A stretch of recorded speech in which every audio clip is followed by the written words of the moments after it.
Hello students, once again welcome to English Literature Classroom. Today my topic is the Shakespeare's Merchant of Venice. In my last video I already taught you up to Act 1 Scene 3 up to line 135. Today I am going to continue from line 136. Clear? Let me once again remind you, it's Act 1, Scene 3. The scene takes place in Venice, a public place. And Bassanio and Shylock are the two characters who are entering the scene. Okay, later Antonio also enters the scene. Before starting, let me recap a little. This scene takes place in Venice. The scene introduces Shylock's character. Bassanio, using Antonio's good name for credit, demands 3,000 ducats from Shylock, a Jewish moneylender. Shylock hesitates at first, but feels later that Antonio is a good risk as his wealth was tied up in ships at that time. He realizes that his deal would be a good one to take revenge on Antonio. He tells Bassanio that he wants to meet Antonio. Bassanio invites him for dinner at his place, which he refuses as he has no problems doing business with Christian, but it is against his principle to eat with the Christians. Antonio appears immediately. Shylock, asides to the audience, expressed his hatred for Antonio. He hates Antonio for his being a Christian and the fact that he lends money without charging any interest. Shylock describes Antonio as a character who hates Jews and someone who speaks against Shylock's dealings in front of other merchants. A clash of words takes place between the two, where Shylock accuses Antonio of calling him a dog and repeatedly spitting on him. Antonio says that he is likely to do something similar again, but wants Shylock to lend the money for the time being. Shylock decides to advance the loan without any interest. Now let's continue from here. Okay, Shylock decides that he would give the loan to Antonio, and Bassanio replies that it was his kindness. Shylock, this kindness will I show. Go with me to a notary seal me there. Your single bond and in maid's sport, if you repay not on such a day, in such a place, such sum or sums as are expressed in the condition, let the forfeit be nominated for an equal pound of your flesh to be cut off and taken in what part of your body pleased me. Okay, look what Shylock is telling. Shylock is telling that I am willing to show you this kindness. Okay, Shylock is next telling Antonio that come with me to a notary and over there let's sign a single bond there, as if in a joke.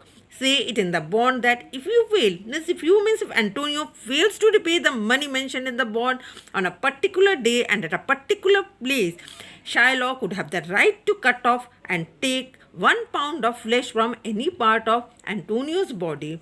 And after listening to the bond, Antonio told that content means he has agreed. He has agreed, okay?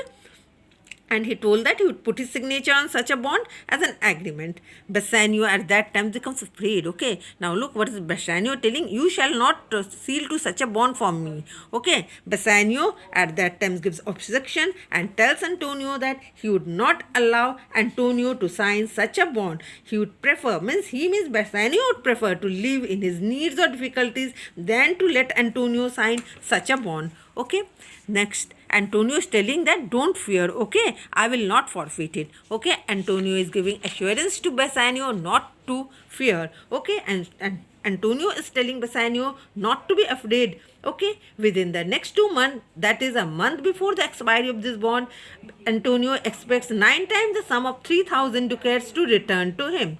At that point of the time, Shylock is telling, oh, Father Abraham, what this Christian her, whose own hard dealing teaches them suspect. Okay, look what Shylock is telling. Oh, Father Abraham, what kind of person these Christians are. Their own heart's business dealing makes them suspect the motive of the others. Next, Shylock is telling that what would he gain by insisting upon taking the penalty? A pound of man's flesh, when it is taken from the body of a man, is not even as valuable or as profitable as the flesh of a sheep, cow, and goat. Antonio next tells that, yes, Shylock, I will seal unto this bond. Antonio is telling that he would seal such a bond. At that time, Shylock tells that come on, come to me with notary, then meet me forthwith at the notary. Okay, Shylock is telling Antonio to meet him at the notary's office and give him the necessary, and he's then requesting that give him the necessary instruction about him, Miss Antonio, the necessary instruction about the Mary bond. He would go and put the ducats in his purse immediately. Okay, Shylock would go and put the ducats in his purse immediately. He would have a look at his house, which has been left in the care of a careless person. Okay, look, he's telling that, see to my house, means he would go to his house, left in the fearful guard of an unthrifty nose, means his house is left in the guard of a careless person. So he'd go to his house and see his house also and returns soon. Shylock goes away. Now, after going away, what does Antonio do? It tells this gentle Jew. Okay, Antonio is telling that, hurry up, gentle Jew. This Jew will change his religion and become a Christian. He's becoming more kind. He's telling that he's becoming kind. Okay, Bassanio is telling that I like not fear terms and villain's mind. Okay, look what Bassanio is telling, that I do not like it. Okay, Bassanio is telling that I do not like to trust the kind words uttered by one with the mind of villain. Okay, Bassanio is telling I look like not fear terms and villain's mind. Look what Antonio is telling. Antonio is telling that, come on, there's no danger or risk in this bond. Okay, Antonio is giving assurance to Bassanio that there is no danger or risk in this bond. His ship would come back a month before the last date of the bond. Okay, up to this much, I have concluded this chapter. This chapter means Act 1, Scene 3. Okay, and in next video, I will give the question pattern. Until then, goodbye.